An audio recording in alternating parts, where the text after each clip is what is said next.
Hello, everyone. Welcome back to My Money, Your Investment channel. And thank you for joining me for another valuable episode. In today's program, we have something very interesting and important to discuss. So make sure you watch till the end. In today's episode, we will be covering primarily in-depth analysis for Agstar PLC and its activities. Also, key facts and important background information of third interim financial statement, and Charu analysis on its cash flow and balance sheet and equity ratios. Finally, an in-depth analysis of future strategies and plan, and a review on their revenue and profit. To know everything, join with me till end of the program. And don't forget to subscribe, share, like, and comments. Let's move for details.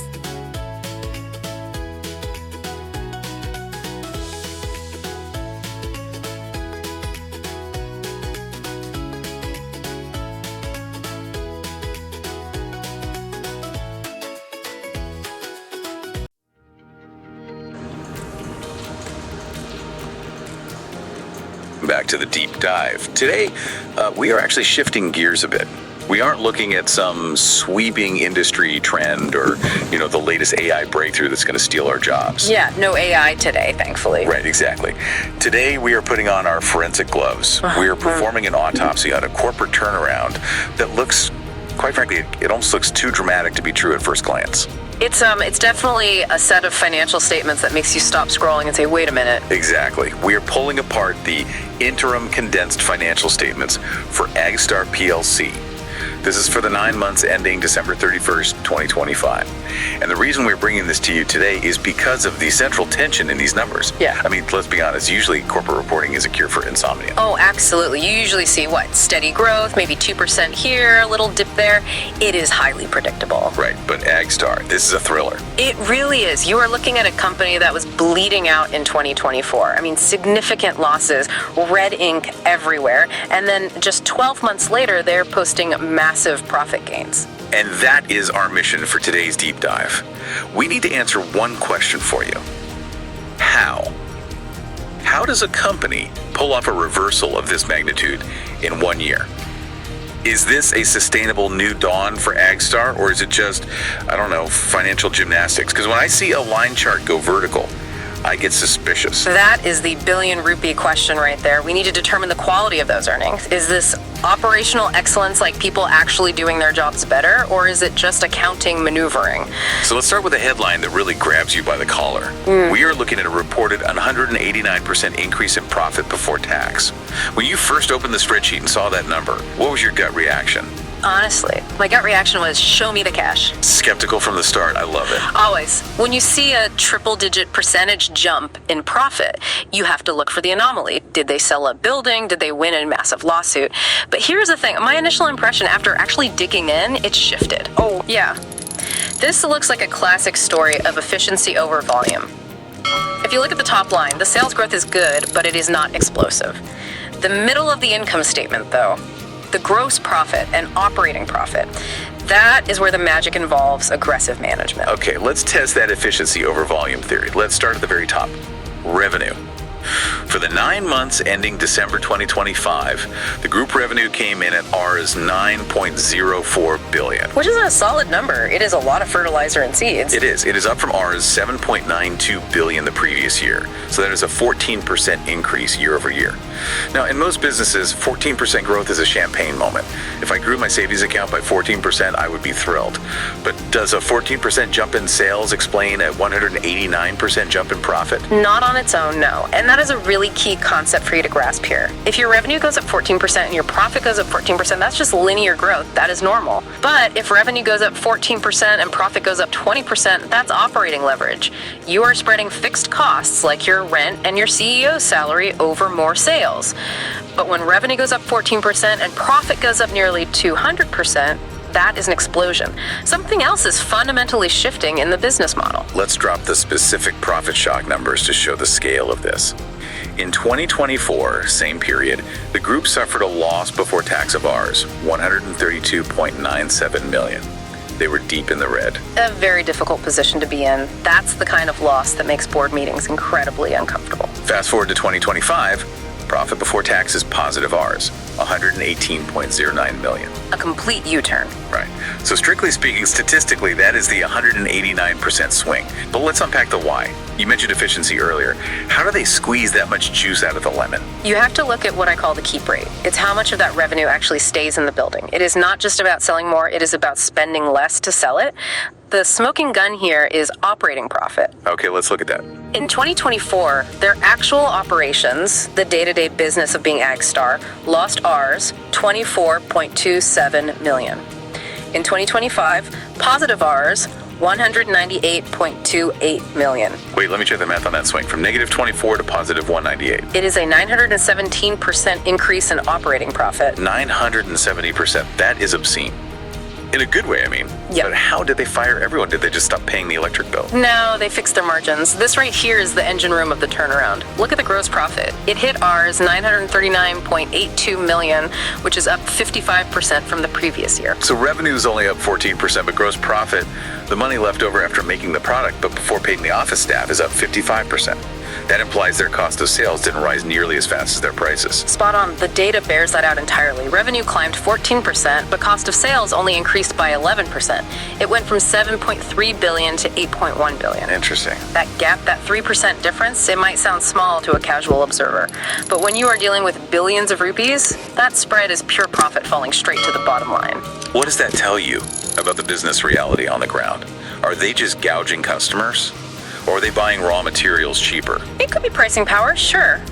Maybe the farmers are willing to pay a premium, but I would lean heavily towards product mix. They might be prioritizing higher margin items. Oh, like changing what they sell. Exactly. Think of it like a car dealership. Maybe last year they sold a lot of economy cars with razor-thin margins. This year they sold fewer cars total, but they sold more luxury SUVs with huge margins. You don't need to double your sales volume to double your profit if you change what you are selling. So they basically stopped doing the things that lose money. Yeah. It sounds so simple, but corporate history is littered with companies that just couldn't figure that out. It's the discipline to say no to revenue if it is bad revenue. And it wasn't just the product cost either. If you look further down the income statement, you see this discipline everywhere. Look at distribution expenses. I see it here, RS 166.41 million. Right, and last year it was RS's 161.09 million. That is barely a 3% increase. Think about the inflation we have seen in fuel, logistics, and labor. To keep distribution costs essentially flat while growing revenue by 14%, that is tight management. Yeah, that means trucks are full, routes are optimized, and waste is zero. Exactly. There is also a notable change in the finance costs. The report lists net finance costs. This is another area where they found some breathing room. In 2024, finance costs were basically eating them alive Rs, 108.7 million going out the door just to service debt. In 2025, that dropped to Rs, 77.75 million. That is a 28% improvement. Is that just interest rates coming down in the broader economy, or is that Agstar being smart? Likely a combination of both, but saving Rs 30 million in interest payments is huge. That is 30 million rupees that stays in the shareholder's pocket instead of going to the bank. It creates a much-needed cushion. So we've established the how. Better margins, controlled costs, lower interest. The operational turnaround is very real. But I want to pivot to something you hinted at earlier, the structure of the business itself. Because this isn't just one big happy company, is it? The segment analysis paints a picture of a tale of two businesses. It absolutely does. And this is where the deep dive gets fascinating for anyone interested in corporate strategy. Agstar breaks its reporting into two main segments: trading and non-trading. For you listening who might not be fluent in corporate speak, let's define those quickly. Trading sounds simple enough. It is. Trading essentially means importing a finished product and selling it. You buy a bag of fertilizer from a supplier abroad, you put your sticker on it, and you sell a bag of fertilizer to a farmer. You are just a middleman. You don't change the product, you just move it. And non-trading. That involves processing. You bring in raw materials, you mix them, you formulate, you manufacture something. It requires machinery, factories, labor, electricity, and most importantly, time. Okay, so moving boxes versus making things, how do they stack up in this report? The moving boxes segment, trading is the absolute hero of this story. It generated our $6.4 billion in revenue, but more importantly, it generated an operating profit of ours $198.28 million. Wait, ours $198.28 million. That number sounds familiar. It should. That is exactly the same as the total group operating profit we just talked about. It is almost identical, and that tells you everything you need to know about the power dynamic inside Agstar right now. The trading segment is effectively carrying the entire profitability of the group on its back. Because when you look at the non-trading segment, the processing side, it is a massive drag. How bad of a drag? Revenue was ours $2.65 billion, which isn't insignificant. They are selling things. But the operating profit, it was a loss of ours $24.27 million. That is a stark contrast. The side of the business that actually makes things is losing money. The side that just trades things is making literally all the profit. It raises a massive strategic question about resource allocation. If you are the CEO and you see these numbers, you have to ask yourself, why are we manufacturing? Why do we have these factories? The current strength of Agstar clearly lies in its supply chain and trading capabilities. The manufacturing arm is currently a liability on the P&L. Why is that, do you think? Is manufacturing just harder? Manufacturing has much higher fixed costs. You have depreciation on machines, you have factory overheads, you have more labor. If you don't run those factories at full capacity, you bleed money. Trading is nimble. If demand drops, you just buy less stock. You don't have a factory sitting there eating cash while it's empty. It seems like management might have already realized this, because there's a major event buried in Note 7 of the financial statements that points to a shift in strategy. Yes. They sold something. Yes, the disposal. On August 14th, 2025, Agstar PLC disposed of 100% of its subsidiary, Agstar Export Private Limited. This is a significant move. Selling a subsidiary isn't something you do on a whim. It is a massive signal that you are restructuring. Let's look at the financials of the deal. They received a total consideration of ours, $22.5 million. That is the net cash received. Correct. Now, statistically, on the group profit and loss statement, this shows up as a small loss on disposal of subsidiary of ours, $2.44 million. Which is confusing for people, right? You sell a company for $22 million but record a loss. Yeah, that's just standard consolidation accounting. The group likely carried the asset at a higher value on its books than what they actually sold it for, so they have to take a small hit to write it off. But we shouldn't get bogged down in the 2 million rupee accounting loss. The real story is the why. Why sell the export arm? Yeah, why? Usually exports are the holy grail. Dollar income. Everyone wants dollar income. In theory, yes. But in practice, if it is not profitable, it is a distraction. This looks like a clearing of the decks. If you look at the segment performance we just discussed, where trading is winning and processing is losing, selling off a subsidiary, especially an export-oriented one that might have been capital-intensive or distracting, aligns perfectly with a strategy to streamline. They are cutting off a limb to save the body. Or perhaps just pruning the tree to focus on the fruit that is actually growing. So they're doubling down on what works. Trading. Now, speaking of things that work, or at least look like they work, we have to talk about the hidden wealth. This was my aha moment when reading the report. The asset revaluation. This is the part that makes the balance sheet sparkle. I looked at the profit for the period, and it was Ares, $110.66 million. A solid number. But then my eye slid down to the line that says total comprehensive income. And that number is huge. Ours $678.01 million. That is a massive discrepancy. That is over $500 million rupees difference. Where did that money come from? It didn't come from selling fertilizer. No, it didn't. This comes from other comprehensive income, or OCI. Specifically, the company recorded a massive gain on the revaluation of property, plant, and equipment. The report lists a revaluation surplus of ours $1.4 billion. $1.4 billion, just from revaluing assets. Yes. Okay, let's explain this simply for you listening who might think revaluation sounds like something you do at a therapy session. Yeah. Does this mean they found a bag of cash in the basement? I wish. No. Think of it this way. You bought a house 10 years ago for 10 million rupees. Today, a real estate agent comes by and says, hey, in this market, your house is worth 25 million. You feel richer, your personal balance sheet looks great. But do you have any extra cash in your pocket to buy groceries? No. My checking account is exactly the same. Yep. Unless I sell the house. Exactly. That is what happened here. They had their land, buildings, or machinery appraised, and the appraiser said, these are worth a lot more than you have written down in your books. So they updated the books. So does this mean they have an extra billion rupees in the bank account to spend? Absolutely not. And this is the most critical distinction for investors to understand. This is paper wealth. It increases the value of the company on paper. It strengthens the balance sheet. In fact, if you look at the net assets per share, it rose to Rs 16.48. That is a great metric. It makes the company look richer, more stable, and more solvent to banks. But you can't pay the electric bill with the revaluation surplus. Precisely. You cannot use it to pay dividends, you cannot use it to pay salaries, and you cannot use it to pay off debt unless you actually sell the assets. Until then, it is just a number on a page. It is phantom capital. Well, let's talk about what can pay the electric bill. Cash. We have praised the profit turnaround. We have marveled at the asset revaluation. But when I turned to the statement of cash flows, things got a little scary. This is the reality check, and frankly, it is the most concerning part of this report. If you are analyzing this, this is where you should be looking. Profit is an opinion, cash is a fact. Let's look at the net cash flow used in operating activities. For a company that just posted 198 million rupee operating profit, you would expect positive cash flow, right? You sold stuff, you made money, money enters the bank. You would expect that. You should expect that. But Agstar shows a negative cash flow from operations of Rs 1.79 billion. Negative 1.79 billion. That is a massive hole. They are bleeding cash despite being profitable on the P&L. How is that physically possible? It is the working capital changes. Like I said, profit is accounting, cash is timing. You can record a sale and a profit today, but if the guy doesn't pay you for 6 months, you have no cash.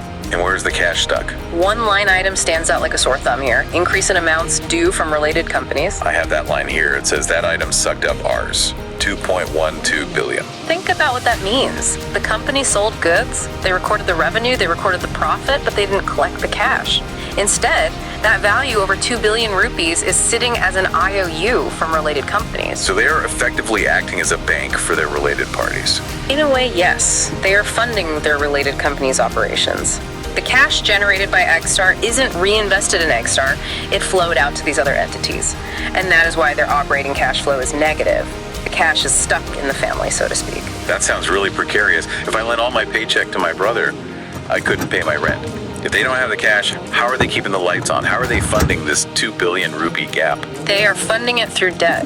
If you look at the financing activity section, it is a revolving door. Proceeds from loans and borrowings were Rs 9.03 billion. They borrowed 9 billion. It did, but they also repaid Rs 8.42 billion. So they are churning debt, borrowing from Peter to pay Paul. It is called rolling over debt. They are heavily reliant on short-term financing to manage this liquidity gap caused by the related party dues. They bring in 9 billion, pay out 8.4 billion, and keep the difference to keep operations running. It works as long as the banks are willing to lend, but it puts the company in a position where they are extremely sensitive to interest rates or credit tightening. So if a bank suddenly says no more loans, Agstar has a big problem because their cash is stuck with their related parties. Correct. The verdict on liquidity is extreme caution. The P&L looks great. It is a turnaround story. The balance sheet looks strong thanks to the revaluation, but the cash flow statement shows a company that is heavily leveraged and has a massive amount of its liquidity tied up. It is not an unfixable problem, but it is a major risk factor. It's like having a high salary but huge credit card bills. You look rich, but you're stressed. Okay, let's zoom out and try to summarize this. We started with a mission to see if this turnaround was real. And I think the answer is yes. But the yes is the operational efficiency. Revenue is up 14%. Gross margins are up 55%. They have turned a loss into a profit by controlling costs and focusing on the trading segment, which is performing beautifully. Correct. The yes is also supported by the strategic decision to sell Agstar Export. It shows a management team that is willing to make tough calls to streamline the business. They aren't clinging to the past. And the but is the cash flow. You cannot survive on paper profit forever. That Rs 2.12 billion tied up with related companies is a drag on the system. It forces them to rely on debt financing, which adds risk. And the other but is the non-trading segment. As long as the manufacturing side is losing money, it is eroding the gains made by the trading side. It is a tale of two companies indeed. One acts like a nimble trader, making money hand over fist. The other is a heavy manufacturer dragging the anchor. And sitting on top of it all is 1 billion rupees of paper wealth from revalued land. It is a fascinating snapshot of a company in transition. They have fixed the profitability problem, now they need to fix the liquidity problem. If they can unlock that cash from the related parties, this company flies. If they can't, they stay grounded. Here's where it gets really interesting for me, and this is the thought I want to leave you with. We see the trading segment driving all the profit. We see the manufacturing side losing money.